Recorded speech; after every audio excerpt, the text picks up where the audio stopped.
Ayon kay House Deputy Majority Leader, La Union 1st District Representative Paulo Ortega, naniniwala siyang layo ng usaping lumikha ng pagkakabahabahagi at ibalik ang 2 billion pesos na halaga ng alokasyon sa tanggapan ni Vice President. Nako, anong kinalaman kaya ni Vice President Sara Duterte doon sa mga blanco na yun? Kasalanan ba ni Vice President yun?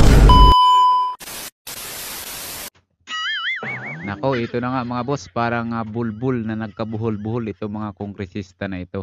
Kanya-kanya silang pagpapaliwanag, no? Hindi magkatugma na yung kanilang script mga boss. Baka gusto nilang ma-restore yung mga budget na na-slash. Politics, it's really about politics. Politika ang nakikitang dahilan kung bakit binabato ngayon ang aligasyon ang 2025 national budget.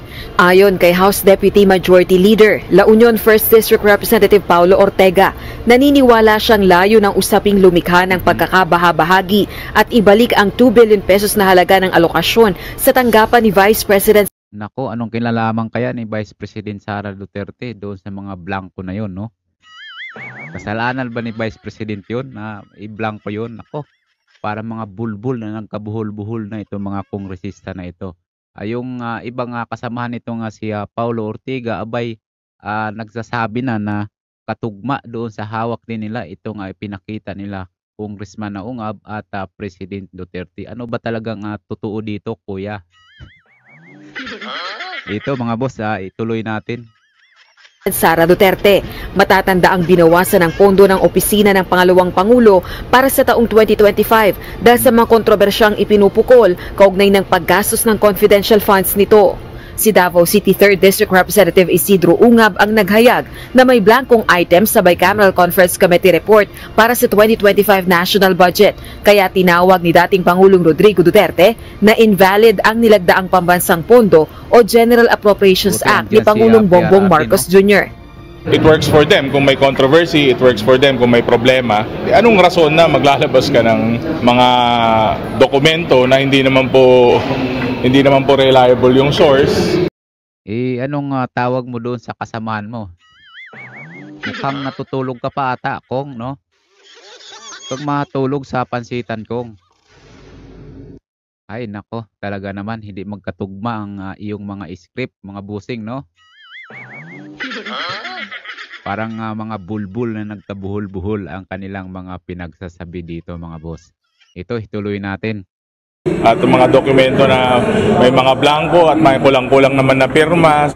Gayunman, ayon kay Congressman Ortega, wala pa siyang kopya ng ratified BICAM report. Ba't nagngak-ngak ka dyan Wala ka pa naman palang kopyang hawak. Samantala itong mga kasamahan mo, abay, meron na. Ano ba talaga, kuya? Alam mo, o nagbulag-bulagan ka na rin? Hindi rin miyembro ng BICAM ang mambabatas.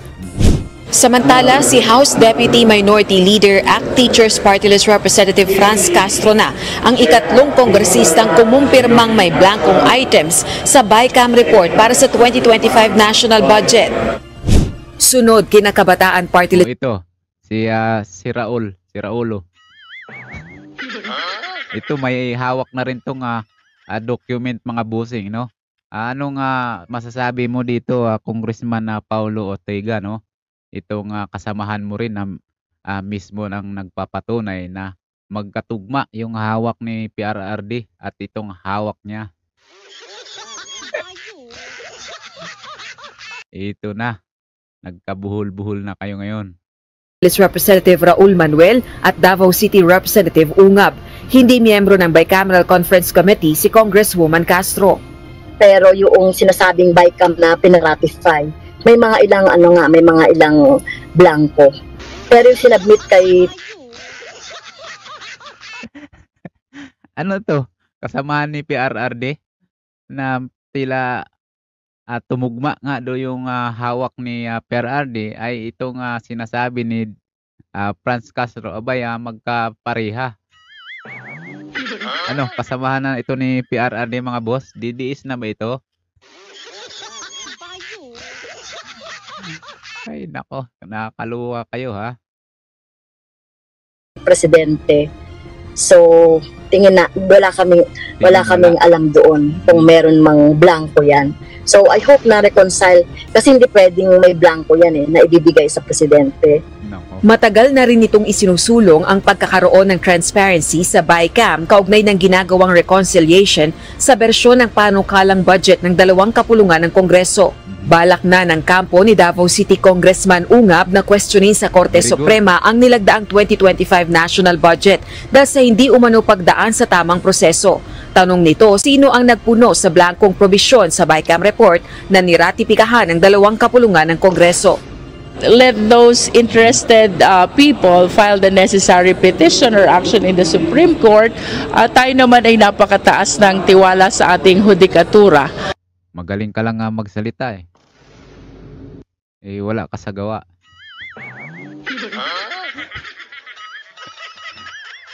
Grabe no, mga boss.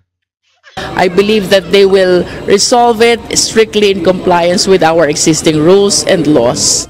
Rosa Licoz, UNTV News and Rescue. Diyos ang aming sandigan, serbisyo publiko ang aming pinahahalagahan. Okay mga boss, dito na nga nagtatapos ang video ito. Hanggang sa muli, ako nga pala si Boss Banog ay mag-iiwan naman ng isang kasabihan na kahit nasa katwirang kapag babae na ang iyong kalaban, abay manahimik ka na lang. Peace out.